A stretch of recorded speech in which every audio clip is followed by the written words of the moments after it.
Hello and good evening and welcome to a new series of People and Politics. Tonight's programme comes to you from the 15th floor of the Millbank Tower, the home of the National Economic Development Council, NEDI to its friends. For the next hour we'll look at the fraught question of the regeneration of British industry. And with me to discuss its implications, our Secretary of State for Industry, Eric Varley, hot as it were from the House of Commons. Along with him, some of the most influential people in the country, all of them members of NEDI. Sir Ronald McIntosh, Director General of NEDI, Sir Charles Villiers, Chairman of British Steel Corporation, Len Murray, General Secretary of the TUC, Alex Jarratt, Chairman of Reed International, John Methven, Director of the General of the CBI, and Richard Lloyd, Chief Executive of Williams and Glyn Bank Limited. Only a year ago, it did seem that there was a way to recover Britain's prosperity.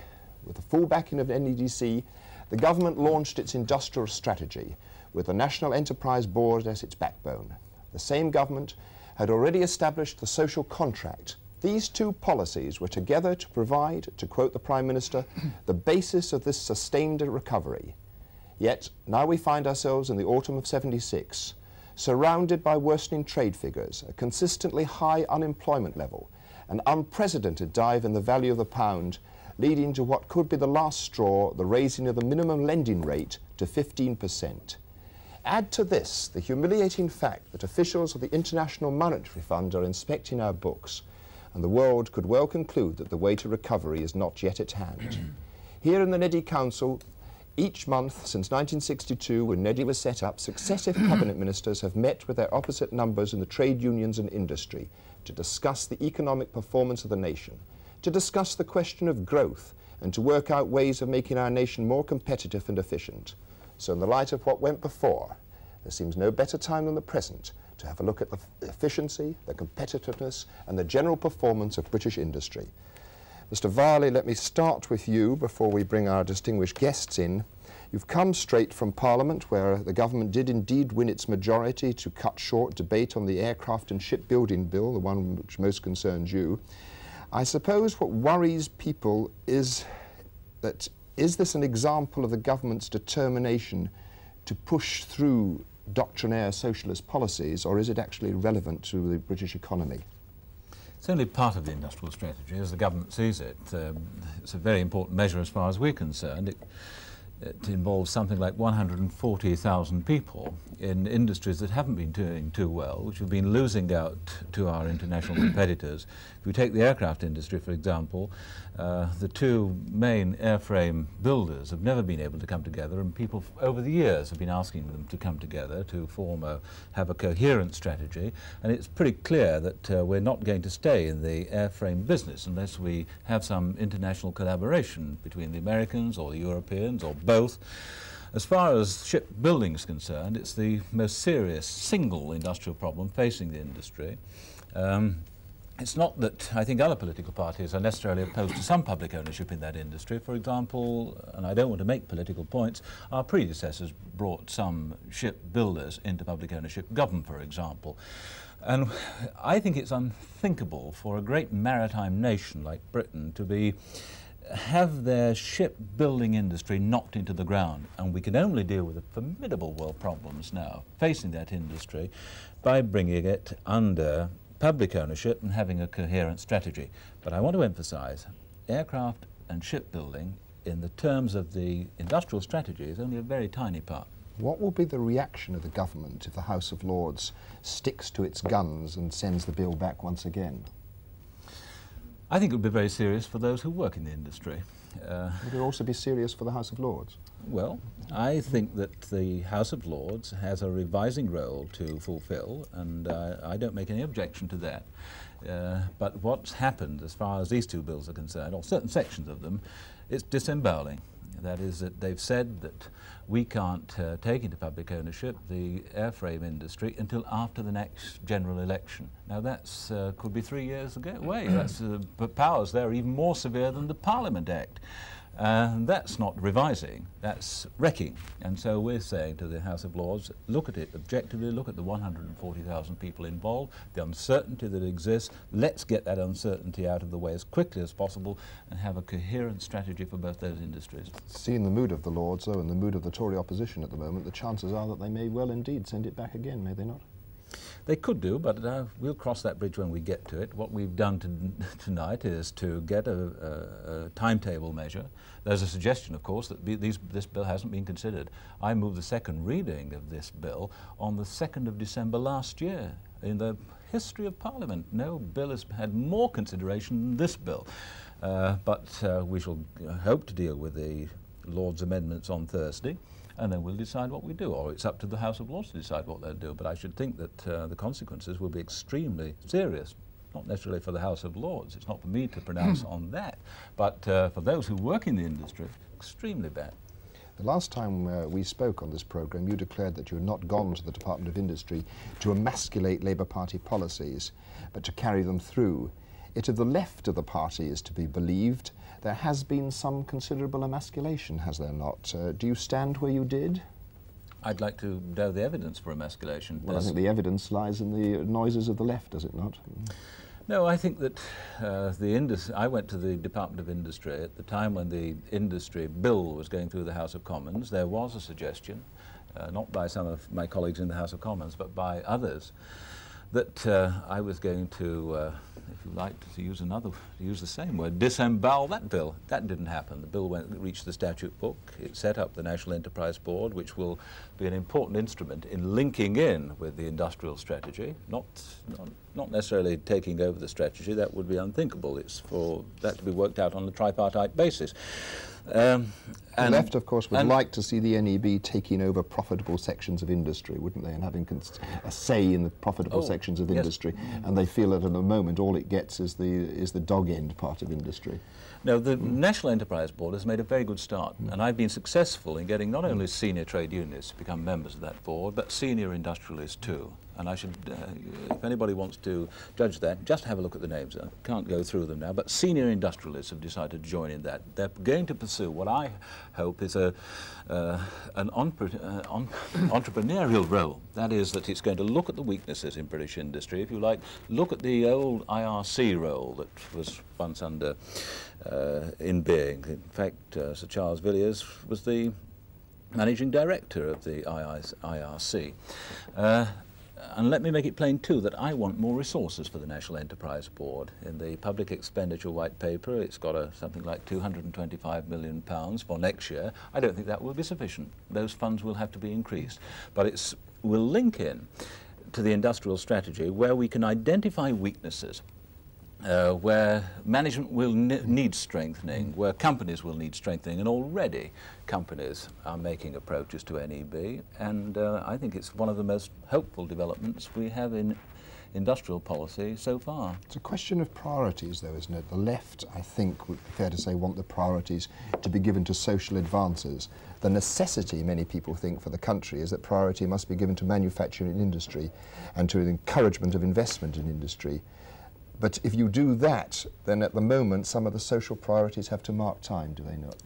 Well, that was made plain in the white paper that we put before Parliament a year ago, that for the immediate future, industrial policy will have to take priority over some of our social objectives. And that's right. When I argue with my colleagues in Cabinet for additional money for industrial development, I'm arguing really for the same kind of funds that my colleagues, Shirley Williams is arguing for education, or David Ennells, the Secretary of State for Social Services, when it comes for pensions and the rest of it. And they understand the strategy very, very well. It's not that industrial policy is an end in itself. Industrial policy and the regeneration of British industry is the way in which we increase the wealth so that we can have a much more caring, can I ask you a fundamental society. question? It was posed, I think, in a Times article recently. Is the main concern of this government to restore capitalism to health, or does it want a socialist society? And if it wants to do both, how does the second affect its ability to promote the first? What we want is a successful industrial nation. That's what we want within the Labour Party. And at the moment, we've not got a successful industrial nation. A successful capitalist industrial nation? We want to see a mixed economy, and a mixed economy thrive. There will be a role for public ownership, and there'll certainly be a role for an expanding, profitable private sector. That's what I want to see. We're very much in favour of profitability and viability. I can tell you from the hundreds of deputations that come to the Department of Industry, the much more exciting discussions that I have are those who come where their industry is successful, where they're identifying with success, rather than those who come where their industry is in difficulty. You believe in the profit motive and you believe in good profits? I believe in profitability, most certainly. I don't believe in profiteering. I believe in profitability to increase our investment so that we can eventually and prudently expand our social services. I'm getting some itchy guests, but I would like to ask you, how do you encourage investment? I think we've taken some steps. I'm not denying that there haven't been knocks over the last few weeks, but that's got to be seen within the context of our overall economic difficulties. Have you plans to accelerate, to develop the acceleration project, which worked quite well? Have you plans to bring in something else on that line? It has been suggested. Yes, the accelerated project scheme has been one of the most successful schemes that we've developed within the Department of Industry, and again within the framework of the National Economic Development Council. And last Wednesday I was able to inform my colleagues in NEDC that we're considering a successor scheme to that, and I hope within the next few days I shall be able to make a positive announcement about it. You can't make it now? I can't make it now. Fundamental to your policy is the so-called industrial strategy. Isn't the problem, and this is our last question before we go out to our guest, isn't the problem that the outside climate, the falling pound, the world recession, the price of oil, all these things, what have you, things continually blow us off course, and that in fact, you're too busy bailing out the boat to row for the shore? We've got to demonstrate over the next few weeks and the months ahead that the industrial strategy is really beginning to work, that we are giving preference to manufacturing industry, and we're going to make a success of it. The difficulty is this, that over the last 20 years, not over the last few months, 20, 30 years, we've seen those who are gainfully employed in manufacturing industry decline. We've now, I think, less than a third of those who are employed in manufacturing industry. The West Germans and the French and others have maintained the numbers in manufacturing industry, and we've got to reverse that trend as quickly as possible. I'm not quite sure that you've answered my question, however, that aren't we just too busy keeping up with the economic problems to really do all these other things? Well, we've taken some pretty hard decisions over the last 2.5 years, and there have been some sacrifices too. I think that the counter-inflation policy has been a major success, and everybody acknowledges that that has been a success. The fact that our industrial relations have improved so dramatically, so that the incidence of strikes now is so tiny. So we've got to build on those successes by linking in a positive industrial strategy, and that's what the exercise is all about. Right, let me now go out to our guests. Mr. Methven, from the Director General of the CBI, is the industrial strategy working? I'm delighted to hear Eric Varley say that that industry has to be given priority. I've heard this said many times over the last few months, and for my money it just isn't borne out in practice. I joined the CBI in July. At that time investment was at a very low level, but the forward look for investment showed that it was going to climb by 20 to 25%. Business confidence has gone back sharply since July, and the reasons are quite simple to see.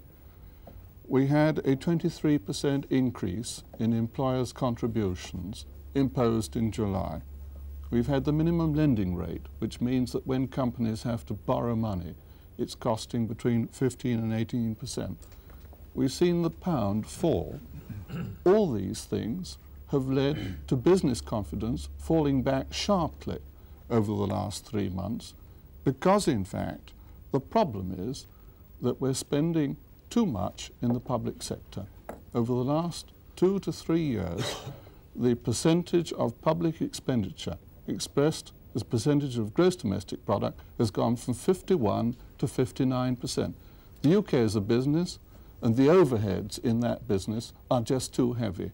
Until that is cut back, and until we have continuity in industrial policy, and not a hoisting of minimum lending rates, the sort of thing we've seen, we're going to go on, just as you said, bailing out the boat instead of rowing firmly for the shore.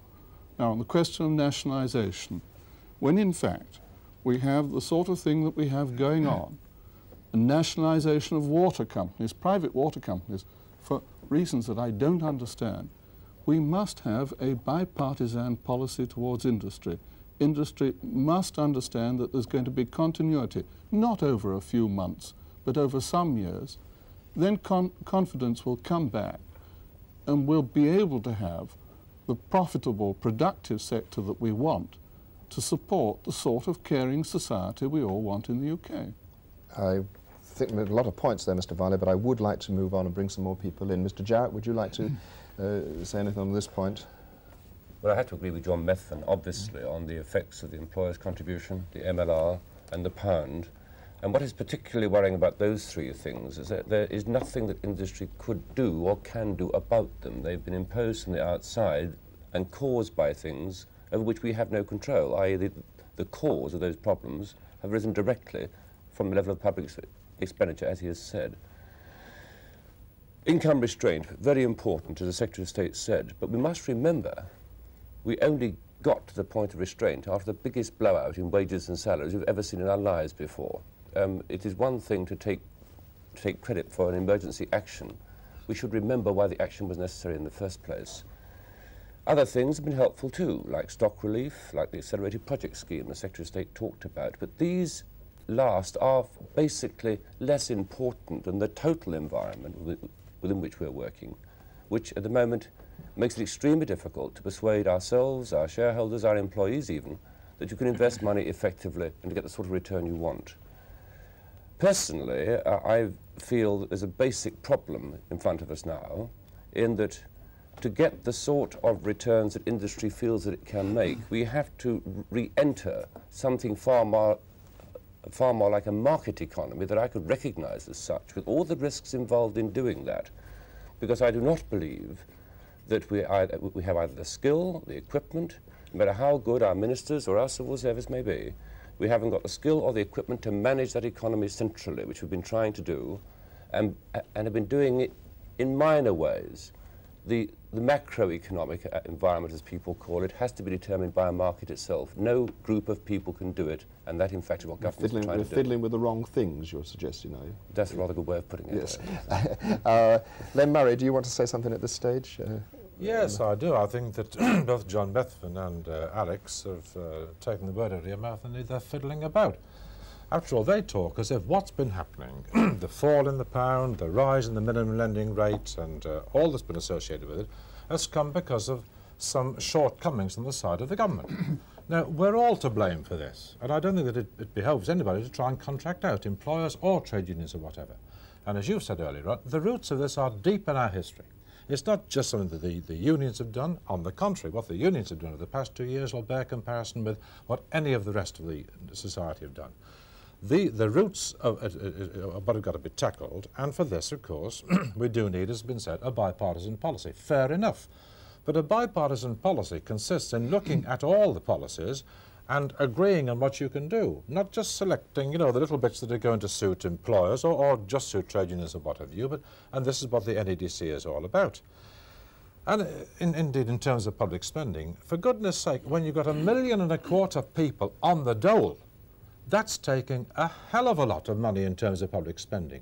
And so surely this is one of the things we should be aiming at, and I think that probably will reach agreement around it, we should be aiming at it.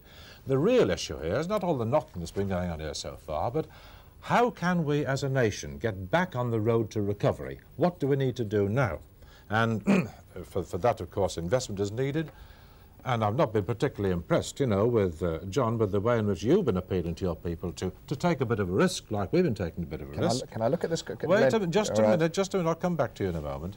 And would you like to chair it if we take the investment and we get the recovery, then we can start solving some of these problems. So can we address ourselves, Llew, to the issue of how do we start tackling these problems on a concerted basis? How do we get to economic recovery? Because we can only solve our problem if we're going to get some sort of growth in this economy.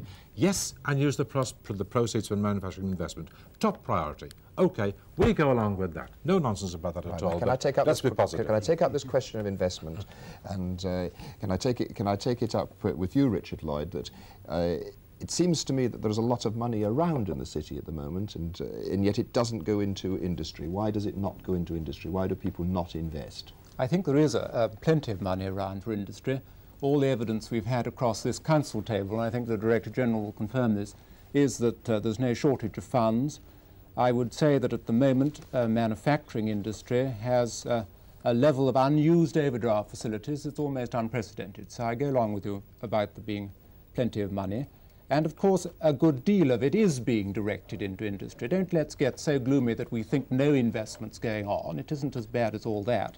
The point that I'd like to make is the one about competing claims on the pool of funds that there undoubtedly is there.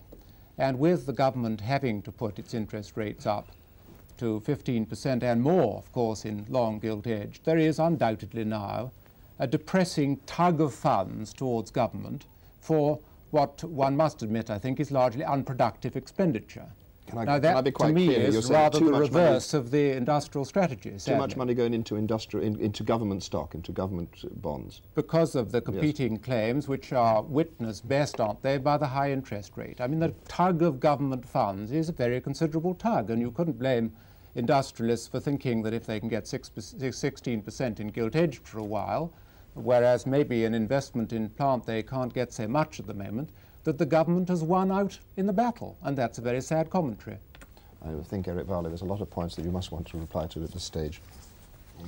Yep. There are some people making the most exaggerated demands, I think, that the public sector borrowing requirement should come down quite dramatically. And if that were to happen, if the government were foolish enough to go for that policy, then it would certainly be massively deflationary. It would increase unemployment well beyond the intolerable level that it's now reached. And not only that, it would go straight into transfer payments, or hit transfer payments. It would go and affect the least well-off in society. Some people, some of my opponents, for example, are all in favour of reducing public expenditure in general, but not in particular. We can never regard Mr. Methven and Mr. Jarratt as your opponents, do you? No, I don't regard them as my opponents in this sense, but we never get precise details from people about how far the public expenditure should be reduced. The government, I think, over the next few months have got to make sure that, first of all, the public expenditure survey figures are maintained, they're held, and they've got to maintain, too, a credible contingency reserve.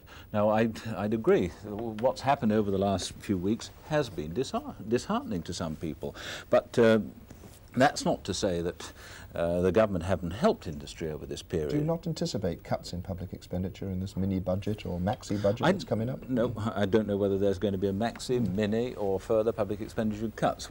It's really for my colleague Dennis Healy to decide exactly how the macroeconomic policies are developed over the next few weeks in the light of discussions he's now having. But I don't accept that we haven't given preference over the last few months to manufacturing industry. Dennis Healy's budget, I thought, in April was very much directed towards industry and in building up industrial confidence. When it comes to the national insurance contributions, that was a measure to try and reduce the public sector borrowing requirement. I dare say he could have gone for £1,000 million in a different way. Certainly if you'd have gone on public expenditure, it would have had all the impact that I've just described. If he'd have gone for some indirect taxation measures, then it would have gone straight through to the RPI and affected that, and affected our inflation rate. And I think when it looks at Alex Jarratt and John Methven has mentioned the national insurance contributions, they should also recognise, as Alec I think acknowledged, that it was stock appreciation was given during that. He said it was very welcome. There's been no interference, if I can put it that way, with the 100% first year allowances. And also the price code was amended substantially. The price code was amended to help industry in investment relief. And I think that there are some of my supporters in the House of Commons, I think some in the trade unions, who thought we'd probably gone a bit too far. But the national insurance contribution doesn't come into effect until next April, and it's allowable under the price code. So why industry should immediately say this is a great disincentive, I don't know. Well, can I explain? Yes, you can. I'm going to take a break in a couple of moments, so if you could reply at this moment fairly quickly, Mr. Methven, and we'll come back to the point. In July, as Eric Varley knows, the level of future investment intentions in the UK was as high as we've seen it. Now, that's been knocked back by the high minimum lending rate, by the payroll tax. And as for saying that, in fact, cutting public expenditure, we haven't set hard figures, as he well knows, in the road to recovery we have, and we've said it's got to be brought down gradually, very gradually, back to where it started 2 years ago. Well, Mr. Jarratt, do you want to say anything?